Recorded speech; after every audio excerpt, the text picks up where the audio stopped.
We're going to look at many factors when considering what game to choose or create for your students.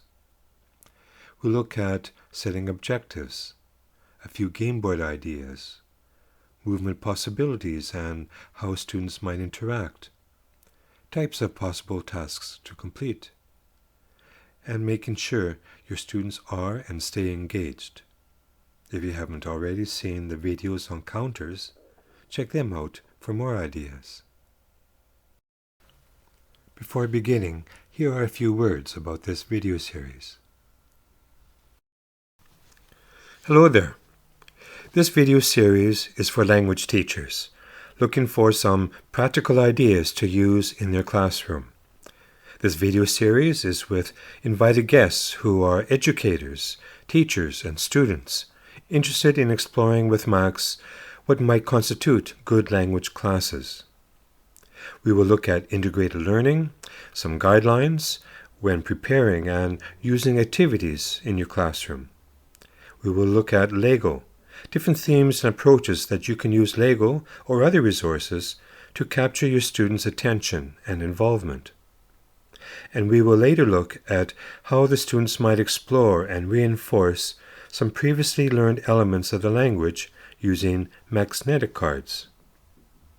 I hope you enjoy this and the other videos in the series. If you like what you see, please leave a like or even a comment. And now we begin today's episode. Joining us in this episode is David Del Molino and George Papathodorou. I'd like to thank both of them for their participation, their professionalism, and their goodwill. Games can take on many forms. It is important to know and incorporate those objectives you feel are relevant to your students and the directions you want to take them. Board games come in many shapes and sizes. Chess is interesting for some people, but it doesn't encourage students like Monopoly or Taboo to speak. So we have to keep that in consideration.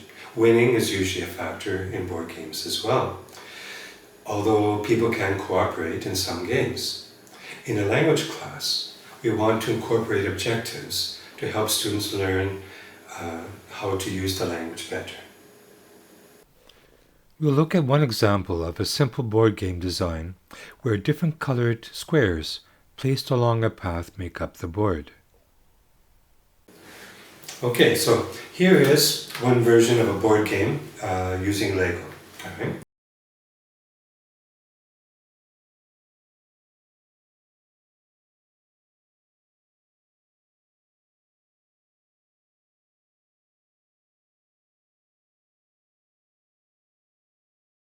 So I have a few questions for you. First of all, any ideas on how you could use a board game like this in your classroom? What objectives would you have? How do the players move?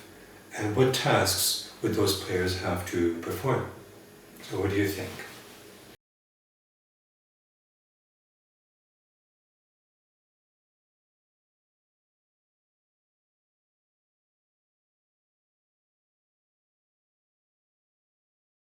I was thinking that kind of trivia, when you get the right answer, you can move forward. Okay. Or choose a different color for a different kind of question. So different categories. Yeah. Yeah, okay, that sounds interesting. Yeah, I agree. I would use it maybe for a game where the different colors represent different forms of speech, or verbs as opposed to adverbs and adjectives. So each color would represent something. So if a student would throw a dice and land on a certain number, that, or a certain color, that color would represent, for example, a verb, and he must mention a verb, or make a sentence with a verb depending on the level. Okay. So you would have them practice particular areas of the language. Yes, it's similar to maybe a game called Stop the Bus, where you come up with different areas of language and make sentences with it, yeah. And your idea is just to use the language like a normal game, for example, like trivia, and any new vocabulary might come up as well, they can look at, etc. Yes, Yeah. yes, it's a little focused, like he said, more specific language. Okay. I think both of those are very good approaches. Sometimes as teachers and students we have to focus on the language to make it stronger, and sometimes not always to be so focused on the grammar and vocabulary, and to have it more free and see what more authentic is what some people might call it. That's the nice thing about this Lego, because you can use it for different games. Sure, you can use it for... And you can change it. Absolutely. Yeah. You can use the same board for different ideas, or even change the board completely. One important consideration is how the players move. A simple and familiar method is using dice. You mentioned dice. Yes. So I brought with me here some different kinds of dice. You're welcome to take a look at it. And now with Lego, you can take apart these tiles. Oh, yes. And you could put in colors or numbers. You can put in an unhappy face, maybe you lose a turn. There could be money, maybe that's one of your objectives, to get money when you pass a certain area. So again, you can play with it, who goes first, and the one who, as long as you don't get the unhappy face, you're okay, or things like this. So moving the dice is fine. Bear with me. Another way of determining where the players are to move next is through the use of a spinner. Again, with Lego, you can just make your own things as well. So you can just make a little arrow, and then if you use a yellow, then you go to the next yellow. And you could have, again, a trivia question with a certain category, or maybe you could use it for a particular grammar or vocabulary point or something like that. We're going to look at one interpretation of a freer speaking game and some possible task cards you could use.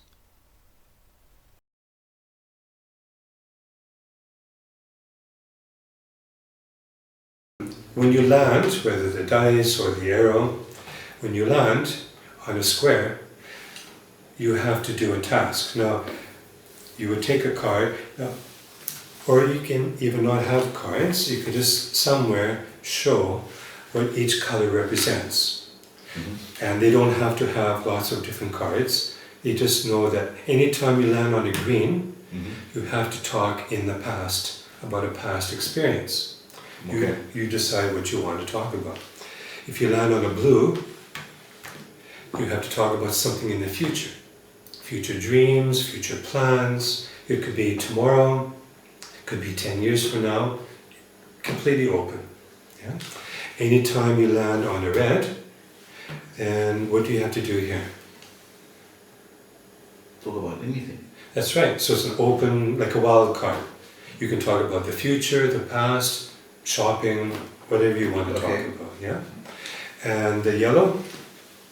Describe somebody. Physically, character, interest, or a lot of description. Yes. So Describing, yeah. describe a person at different levels. So again, if you have a very low level class, you could just look at the physical description. She or he has a beard, or etc. Yeah, that personality. But at a higher level, they could still use the same concept. Yeah. But they could work in more fluency. They could work in connected speech, intonation. They could work in higher level grammar, vocabulary. Yeah. Talk about tendencies. He tends to do this, for example. It's unlikely, but sometimes, you know. So we could just make it a speaking game. Yeah. It doesn't have to focus on the grammar or vocabulary, for example. So this is one way, using that board. Here's another example of a speaking game using Lego and task cards. But this time, the focus is on the language, strengthening specific areas of grammar, vocabulary, or pronunciation. Okay, so same board, but now a little bit of what you were talking about before. So, for example, well, you're mentioning like well, you didn't say pronunciation, but working on some language area. Yes. So, whenever they land on a blue, by choice or the dice or however it Yeah. works, they have to work on pronunciation in some way.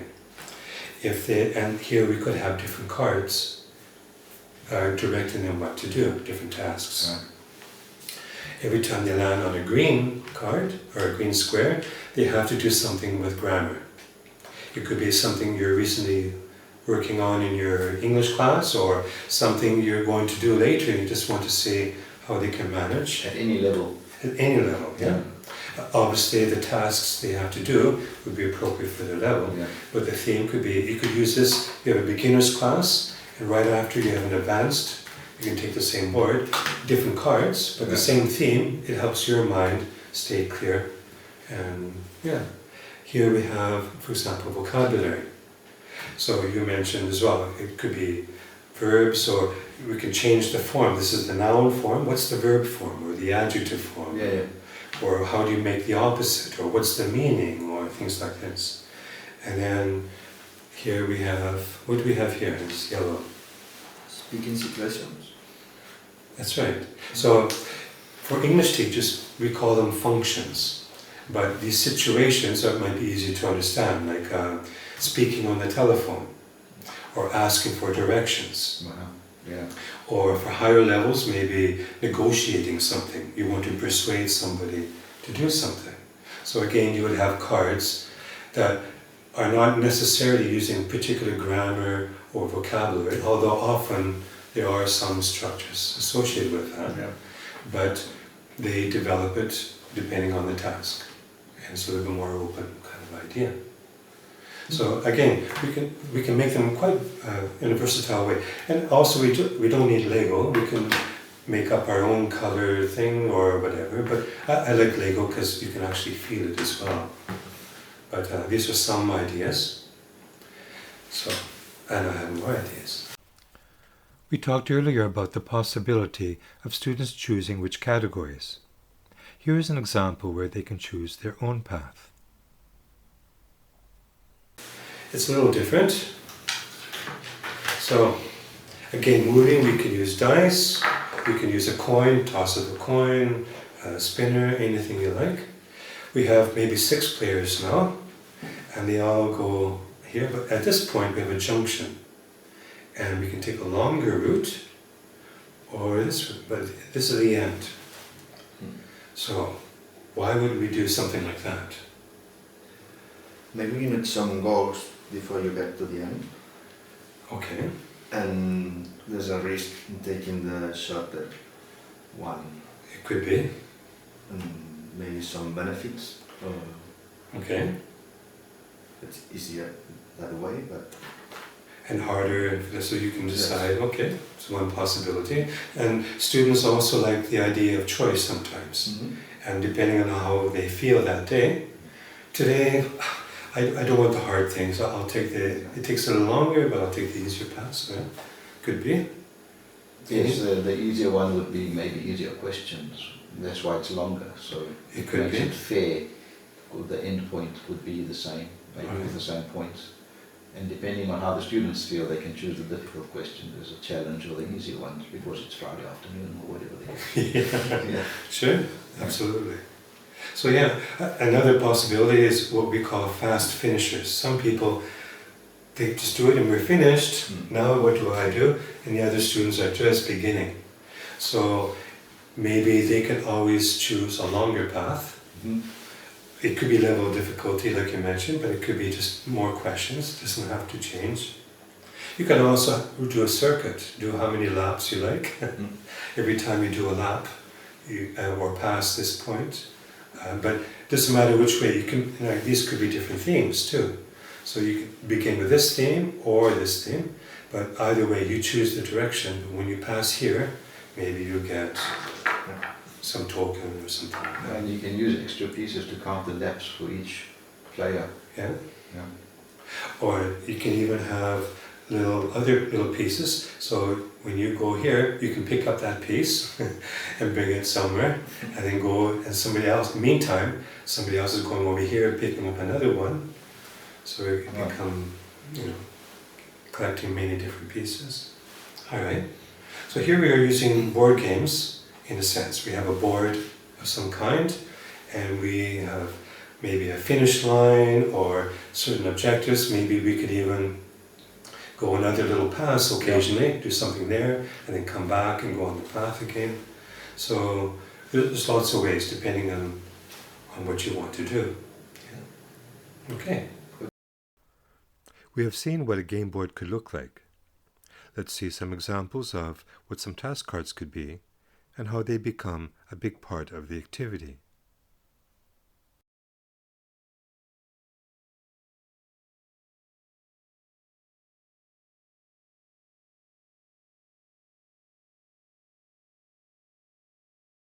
Okay, so these are in Catalan. And they're going to be a mystery. Now, it's okay to make mistakes. I kind of hope you do make a few mistakes. Okay. And then I can sort of help you and guide you. All right. And this one's a very simple version. You can choose a piece. Who would you like to be? You've got 6 things to choose from here. You go first. Good. The red one. Okay. Take it. Yeah. And yeah, just put it on the side. Blue. Yeah, there you go. Okay. So once you answer your task correctly, Yeah. then you can put it into the next square. If it's occupied, you can jump over. All right. Okay? And we'll just see where it takes us. Okay. Okay? So, you chose first, so you begin. Take a card here. Yes. And read it out loud so we can hear. I have to pronounce 2 words. Oh, wait. That was everything except this one. Okay. Okay, go again. Yeah. I have to pronounce Sedje Judges Teun Khutira. What is it? It's an expression. What language is this? Catalan. Are you serious? Is Yes, that? yeah. Sounds like Hungarian. Right. Okay, let's try again. Now that I know it's Catalan. Okay. Sethe juntes de un juntrat. Meken fetke de un penkat. Penjat. Penjat. Penjat. So, not too bad. No? But maybe you can help him a little. Listen to what he's saying, and then you can try again, okay?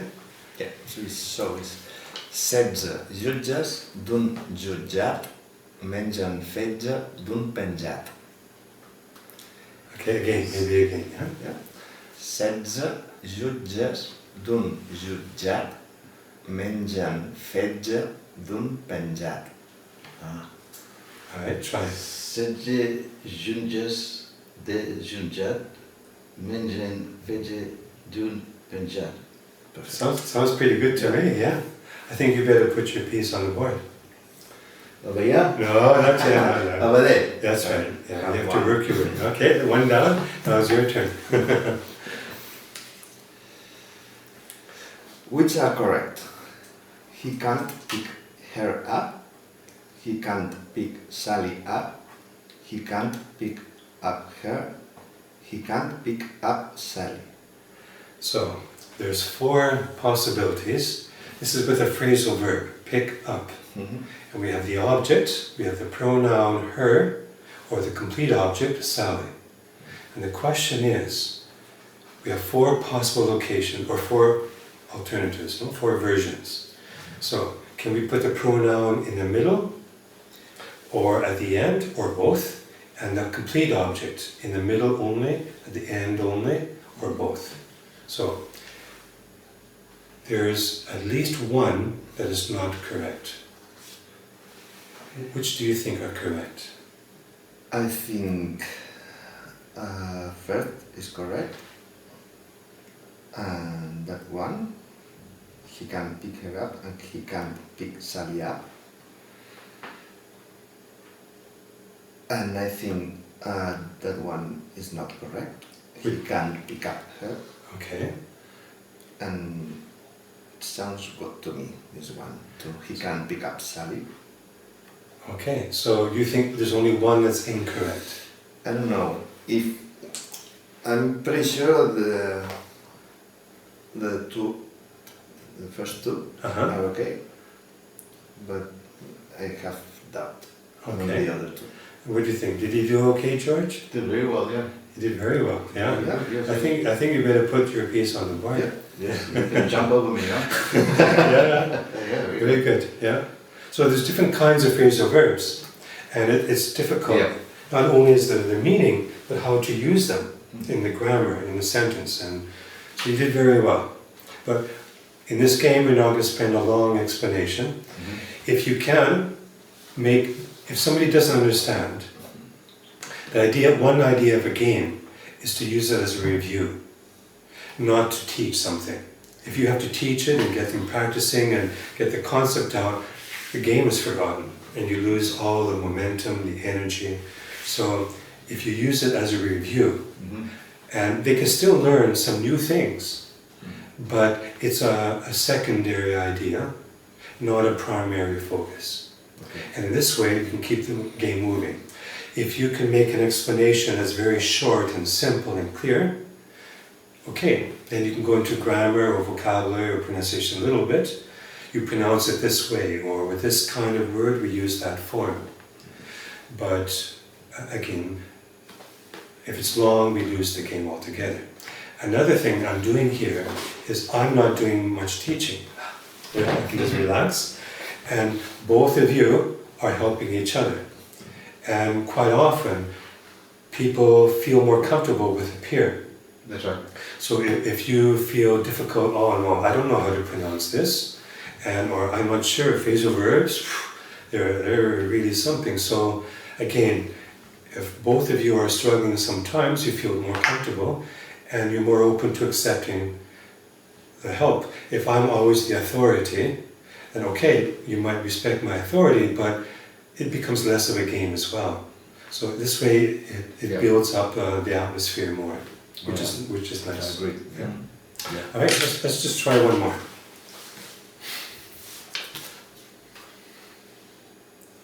Say the time in Catalan. The time in Catalan. Un y media. Now, it's very different than Spanish. Okay, so media. How do you say before in Catalan? Antes dos, Abans. abans dos. But here we don't, well, people in Catalonia don't say it that way. I don't know. 1:30. So in English you got it okay. Yeah. Okay. David, can you give Yeah, my how do you hand? say that? How do you say it in Catalan? So here's like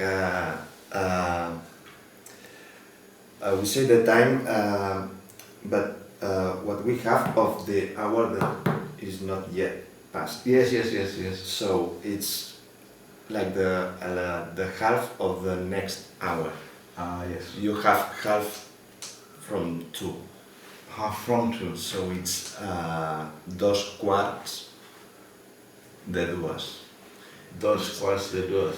Like you have the half of 2, of the hour 2. Oh, that sounds as if it's quarter, not half. 2/4 de There's dos. two Yes. quarters though. There's You're 2 right. quarters. You picked it up. Yeah. Wow. 2 quarters. Well, we do that in English too. After the 30-minute mark, we say 2, not after. That's right. Yeah. So it's 22 in this way, it's similar, Okay. but there are other complications. But at the moment, so how do you say that? 2/4 de dos. De dos. Duas. Dos. 2/4 de dos. Yeah. Sounds something like between French and Portuguese. You have to move a little closer to the table so the camera can see it. Yeah. Okay. Yeah. Yeah, it does. It sounds, the sound is like French or Portuguese or a little bit of both. Yeah. Well, it's a romantic language. So, yeah. Yeah. In a moment, it's going to be your turn. I'd like to tell you one more thing. Now, as much as possible, when you're playing any kind of game or using Lego can be a little complicated as well. So, as much as possible, you want it clean and simple. The more complications you add, the more chances are that it's not going to work well. And also, you might have students who are agreeable that in this particular class, they'll go along with it, but maybe they don't like games, for example, or they don't like Lego. Yeah, but it's possible. And so you don't want to have too many complications. If you do have a very energetic group of students who all seem to really like the game, you can add layers onto it later on, make it a little bit more difficult. Once they're familiar with some familiar approaches, then you can add one more element later, and then later another layer, and things like this. I like layers sometimes too. We can have playing two games at the same time. So we can have the task here, but rather than moving on a board game,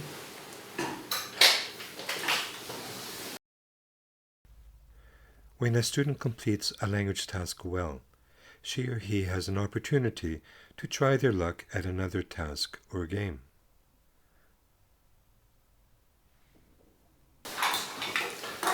If you answer correctly, you get a shot at trying to get this particular daredevil into the right place. But so if you don't answer or do the task correctly, you don't get a shot at it. And if you do it, you still may not be able to get it in. So maybe we have one student who can answer more questions better, but they don't have the motor skills, or they're not as good with Lego. So it might be an equalizer for some people. So even if you're behind the other one, maybe you can make it up for being able to get her into this. And you can have counters here as well, for example. So let's just see if you can get her. I'll put her over here. All right, she's waiting.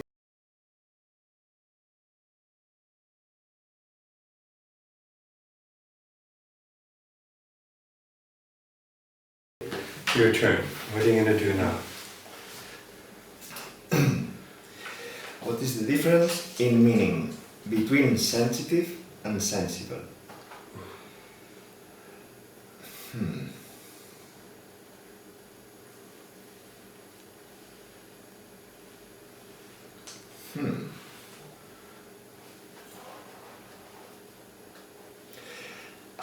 I think sensitive is more like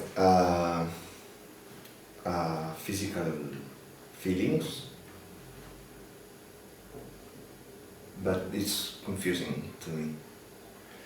It's also. Now, the problem is the translation. In your language, it's the same word, but it does have different definitions. Could you help, George, a little bit? Yes, sensitive, it comes from the same root word, to sense.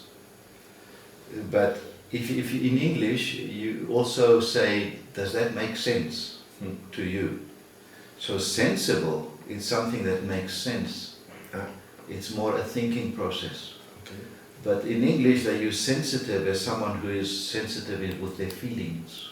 So you can say, if you say something that they might be hurt or something because they're sensitive.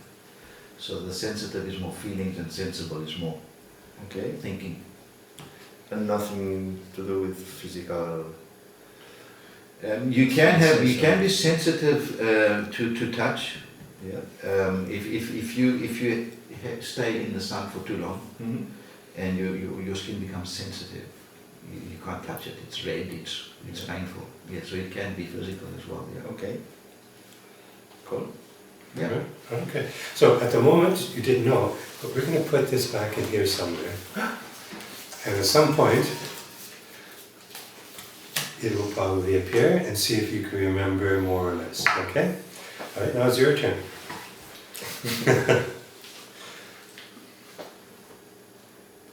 Okay. It says here, it hurts,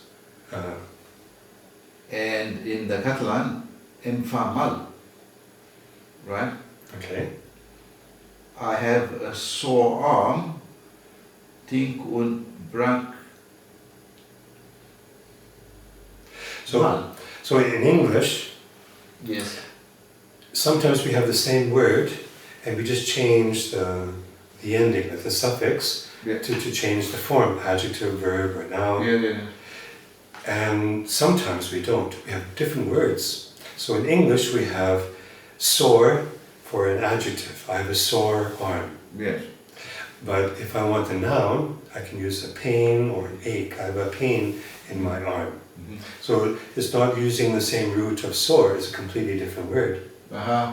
And the verb is completely different again. It hurts. Yes. So this is bad too. It's always confusing. Which root do you use, which suffix, or do you have to learn new vocabulary? So you have the English, which you're familiar with, Yeah. and you have the first one done for you in Catalan, but now you have to know what the adjective would be of this idea, etc. So any ideas on that? Malo. Okay, now, again, it could, not a bad guess, because if you use mal, maybe it's similar in Spanish, malo, but it's not exactly the same. Mm-hmm. And it's definitely a different. There's a suffix there, right? I don't know. We can ask David. Is there a suffix for the second one? I have sore arm in braç. It could be malament or Yeah, that's a suffix, malament. yeah. There's So I guess words. there would be mal in every word, but the suffix would be different, right? Well, Catalan, sometimes, not always, but sometimes it's similar to Spanish or French or Portuguese or Yeah. Italian. So here we have dolor in Spanish for pain, and we want an adjective, so we would manipulate that. Can you think of an adjective, David, that would be in Catalan showing pain? I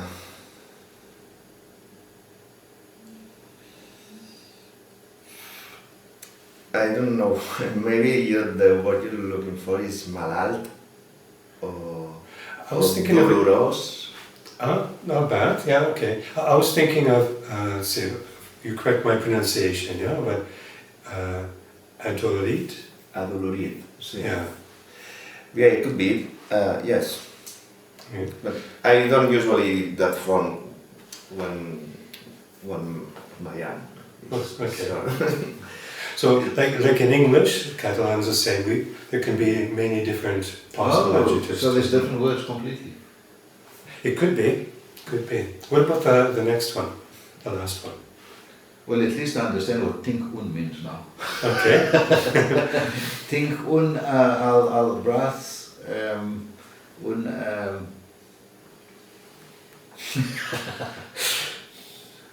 Well, if it's a completely different word, I wouldn't have a clue. I have no idea. Okay. Well, that could be mal also, but without the un. Tinc mal al braç. Ah, It could be tinc un dolor al braç, just as the previous one. Adolorit. Tinc un braç adolorit o tinc un dolor al braç. so there's the at same least root. 4 different ways to say that. Yeah. Yeah. So, can you repeat the second one and the third one here? Just so you can remember. Think un braç. I've forgotten the word. Adolorit. Adolorit. Pretty good pronunciation, yeah. Adolorit. And think. I'll choose the easiest for the third one. Think mal al braç. Okay, so just like David, we're going to put it in here and mix them, and it's going to come up again, yeah? Sensitive. All right, so, but imagine you got the next one right. So let's see how you do with her.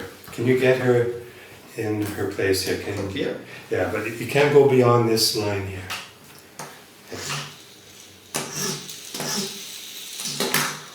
Yeah. Ooh, okay, try again.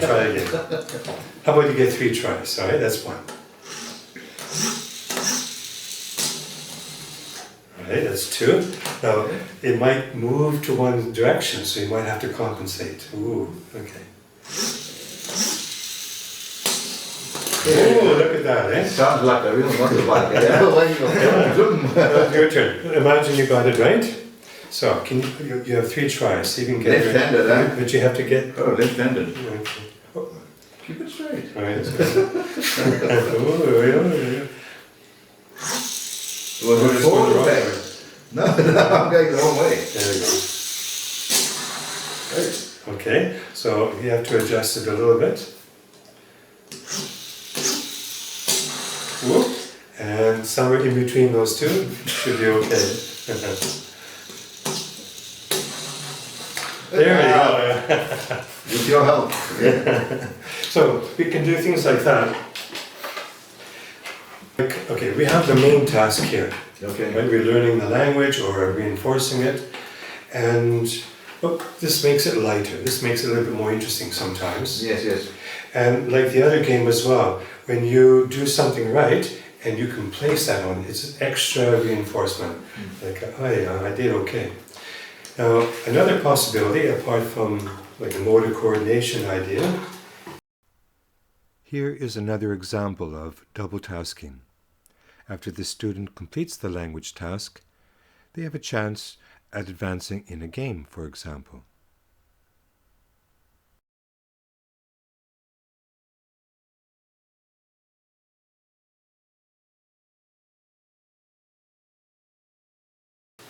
Now these could be little tokens, for example, yeah?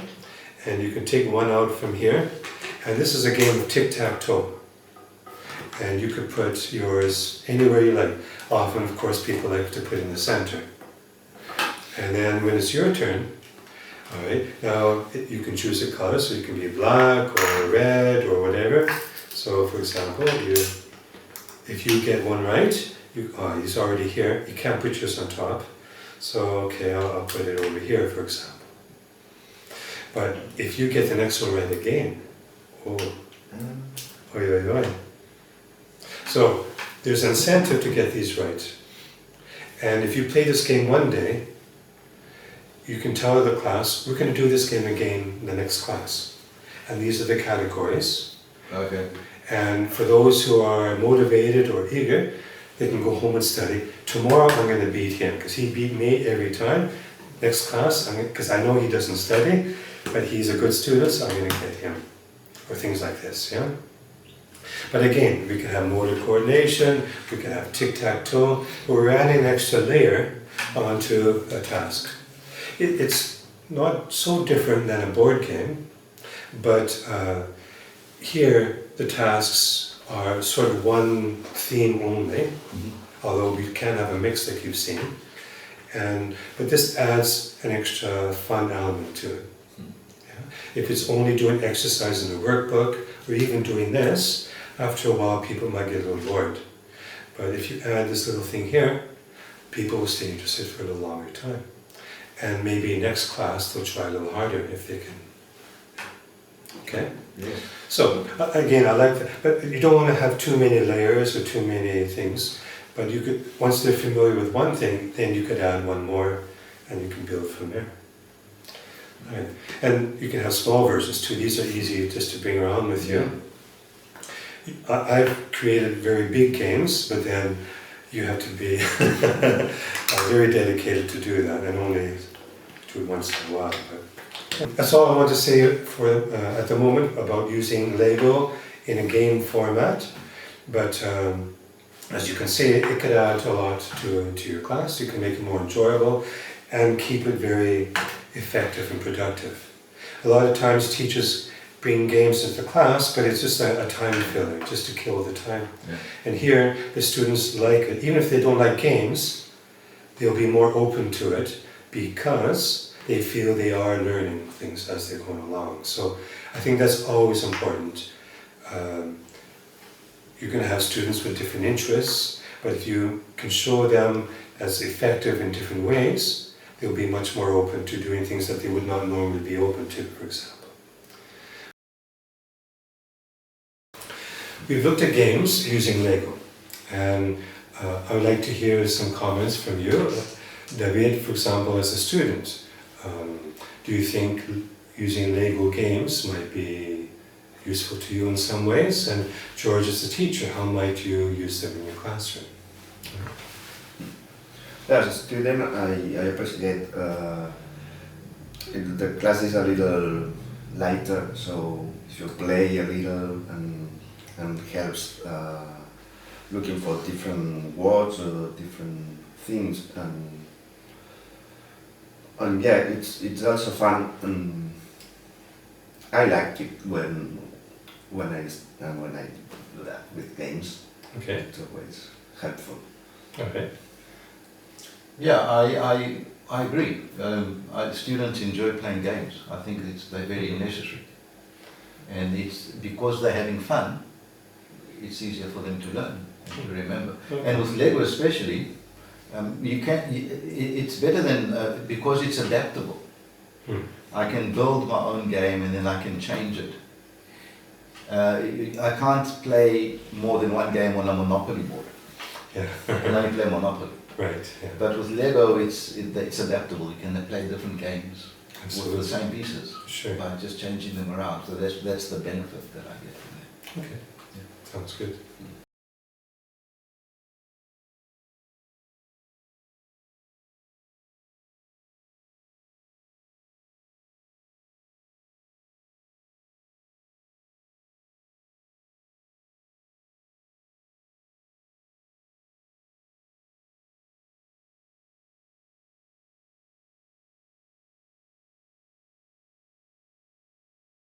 That brings us to the end of this episode.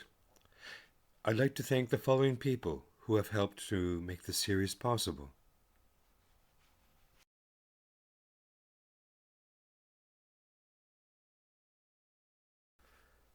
If you found this video interesting or helpful in any way, please leave a like and subscribe if you'd like to be notified when future videos appear. Perhaps you'd like to check these out.